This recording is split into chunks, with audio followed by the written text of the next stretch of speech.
এই দেখো বন্ধুরা, দেখতেই পাচ্ছ ওকে একটা মালা পরিয়ে দিচ্ছি। কেন বলো তো? মালা কেন পরানো হচ্ছে? ওকে আইবুড়ো ভাত খাওয়ানো হচ্ছে। ভাত খাওয়াতে পারিনি বন্ধুরা, প্রচুর ব্যস্ত ছিলাম। ওকে একটু মিষ্টিমুখ করে দিচ্ছি, কারণ ওর বিয়ে সামনেই, রবিবার ওর বিয়ে।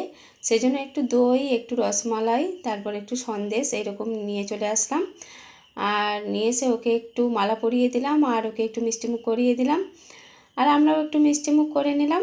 ওকে আশীর্বাদ করি ওর দাম্পত্য জীবন যেন খুবই খুবই সুখের হয়, খুবই আনন্দের কাটে বাকি জীবনগুলো। সারা জীবন ওরা যেন দুজন দুজনের পাশে থাকতে পারে, একে অপরের পরিপূরক হয়ে উঠতে পারে। আর এই কামনাই করব। সেই জন্য ওদের একটু আশীর্বাদ করার জন্য একটু মিষ্টিমুখ করিয়ে দিলাম, আর আমরাও একটু মিষ্টিমুখ করে নিলাম। তোমরাও একটু মিষ্টিমুখ করে নাও বন্ধুরা, তোমাদেরও একটু দই মিষ্টি খাইয়ে দিচ্ছি দেখো।